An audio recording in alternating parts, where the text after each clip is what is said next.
À qui profite le crime? L'Europe, encore une fois, attend le dernier moment pour intervenir.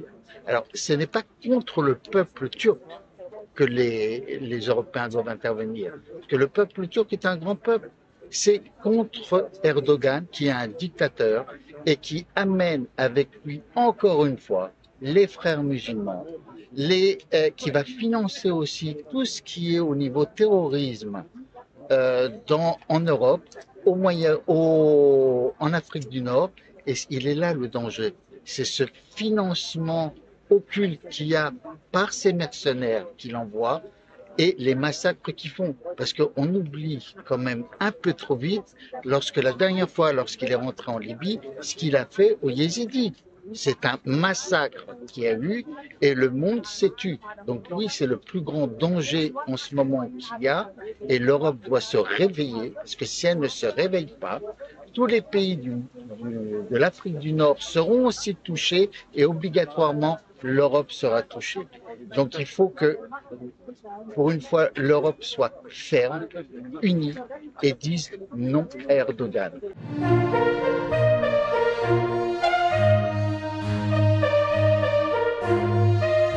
Today is that President Erdogan poses a threat, a real threat, to peace and stability in the Middle East and in North Africa, in Libya, in Syria, in Israel and in the Palestinian territories as well. It's very dangerous for Europe. He has got designs on an expansionist policy to extend his own influence and perhaps also the influence of the Muslim Brotherhood. And Europe should be very concerned about his intentions. To support stability in Libya and end a tragedy of the Libyan citizens there, and to take clear and strict positions against Turkish military intervention.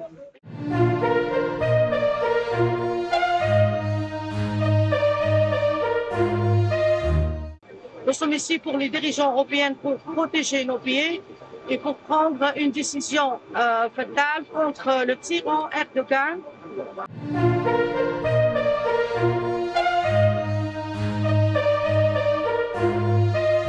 As political activists and academic who are interested in this topic, we all believe that Turkey threatens security in Europe.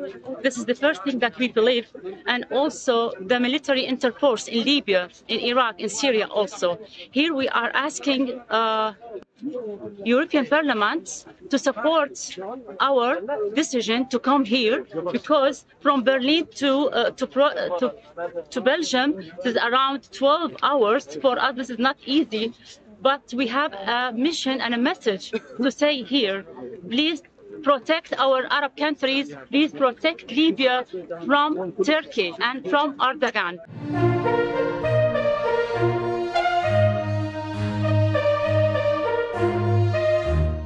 Les choses se clarifient de plus en plus dans le contexte qu'il faut analyser nécessairement comme étant turco-turc.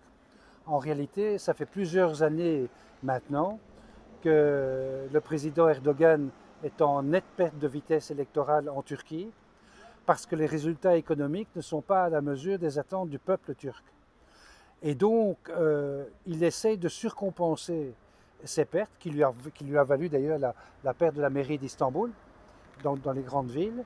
Il essaie de compenser ça en faisant deux choses. D'une part, en politique intérieure, il essaye de réislamiser, en tout cas s'attirer les bonnes grâces des courants les plus conservateurs de l'islam turc, en les flattant. Et ça, c'est le syndrome de Sainte-Sophie, qui était un lieu qui a été en fait transformé en mémoire de l'humanité par le président Atatürk en 1934, et qui est vraiment un symbole de dialogue entre les religions dans un lieu qu'on a retiré au temps pour en faire un monument qui date du VIe siècle, un monument qui traduit en fait l'émotion des êtres humains face à l'incommensurable qui les dépasse nécessairement. Et donc en resacralisant Sainte-Sophie, il envoie un double message. Un, il fait porter un risque à la communauté orthodoxe, évidemment, qui ne pourra plus visiter Sainte-Sophie dans les mêmes conditions muséales qu'il était avant. Et d'un autre côté, il envoie un signal fort en direction de la partie la plus conservatrice de l'islam turc pour leur donner des gages de fidélité. Ça va dans le sens de ce qu'il a déjà fait dans le temps, avec le port du voile dans les universités turques. Donc c'est une réislamisation rampante et qui n'a que pour objectif, en réalité, pour objectif d'essayer de regagner des parts de marché électoral, parce qu'il sait qu'il est en perte de vitesse. Ça, c'est le marché sur le plan intérieur. Sur le plan extérieur, il flatte le deuxième groupe sociologique le plus important en Turquie. On sait que le peuple turc est très attaché, très nationaliste, très fier de son histoire, et donc il essaie de flapper les courants les plus politisés de la grande Turquie d'antan, en essayant de reculer les frontières le plus loin possible pour recréer un embryon, en tout cas dans son esprit, de ce qu'était l'Empire ottoman. En réalité, il fait ça pour deux raisons. La première raison, c'est qu'en faisant ça, il donne l'illusion aux factions les plus conservatrices politiques, cette fois-ci turques, de croire qu'on va pouvoir recréer ce rêve derrière lequel il court depuis longtemps mais qu'il n'atteindra pas, qui est le rêve de la grande Turquie d'antan. Et d'autre part, se cache derrière ça évidemment des choses beaucoup plus terre à terre, parce que pourquoi la Libye? Mais tout simplement parce que la Libye est un élément essentiel dans la stratégie géoéconomique du président Erdogan. Pourquoi? Parce que les réserves de gaz libyens sont évidemment l'objectif qu'il essaye de s'approprier pour augmenter sa puissance et dès lors pour regagner de la croissance économique. Et donc il y a derrière ça un véritable impérialisme de la part de la Turquie d'Erdogan pour reprendre le contrôle de zones qui sont livrées à la guerre civile.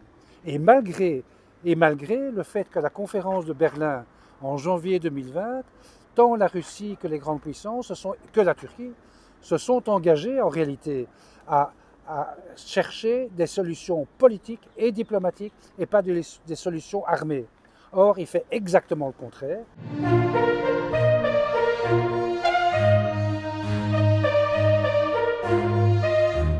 Il y a de plus en plus une confusion entre ce nationalisme, la militarisation et l'islamisation radicale.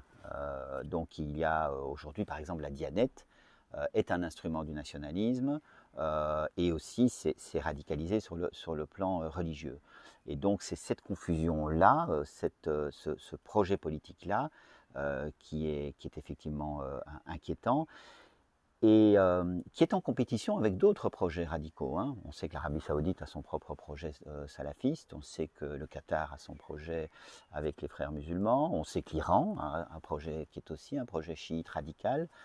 Et donc il y a une forme de compétition entre ces quatre puissances régionales sur un agenda à la fois politique et religieux radical, qui est inquiétant parce qu'ils sont en compétition, mais d'une certaine manière, c'est une espèce de surenchère permanente, c'est-à-dire qu'ils essayent auprès d'un électorat, d'une population musulmane, de faire valoir qu'eux sont là comme force protectrice, comme force qui va pouvoir, à travers ce projet politique, les aider socialement. Et donc c'est tout le problème auquel on est confronté aujourd'hui et qui fait qu'il y a un risque d'abord de radicalisation sans fin, parce que finalement ce ne serait jamais assez, et il y a un risque évidemment de fracture, d'antagonisation au sein de la société, puisque c'est un projet radicalement différent du projet européen, du projet belge, qui est un projet, je dirais, humaniste, de vivre ensemble, de respect des croyances et des religions de chacun, ou même de la laïcité. Donc, et donc ce projet-là que porte Erdogan est un projet effectivement qui, non seulement qui nous inquiète, mais qui forcément créera des tensions et probablement des conflits. Je ne crois pas que les politiques se saisissent suffisamment de cette question pour différentes raisons, à la fois parce qu'on espère que les choses vont peut-être disparaître d'elles-mêmes, parce que y a quand même une certaine forme de clientélisme. On sait qu'on vote dans la communauté turque, par exemple, on vote massivement Erdogan en Belgique, et donc on a peur de se mettre à dos cette communauté. Je pense qu'il y a un effort de pédagogie qui est tout à fait insuffisant, parce que je pense que je peux comprendre que les Turcs pourraient se sentir peut-être pointés du doigt. Or, ce n'est pas les Turcs qui sont pointés du doigt, c'est un régime qui est pointé du doigt. Il y a en Turquie, évidemment, toute une population qui n'a pas envie de cela. D'ailleurs, on le voit, la mairie d'Istanbul a été perdue. Et les Turcs en eux-mêmes n'ont pas demandé que la guerre soit portée en Libye, qu'elle soit portée en Syrie. J'entends aujourd'hui que le conflit renaît entre l'Azerbaïdjan et l'Arménie, et que la Turquie se réjouit d'être derrière l'Azerbaïdjan. Enfin, tout cela, c'est très inquiétant, et je ne pense pas que les Turcs ont demandé cela. Et donc, je crois qu'il y a un effort à faire auprès de la communauté turque, de dire, écoutez, nous sommes du même côté, si vous êtes venus, ou vos parents sont venus en Belgique, c'est que vous souhaitiez effectivement qu'il y ait à la fois de la paix, de la tolérance, du vivre ensemble et de la prospérité. Ce n'est pas le modèle d'Erdogan. Ce modèle-là ne convient à personne, en fait, si on partage finalement ces valeurs humanistes.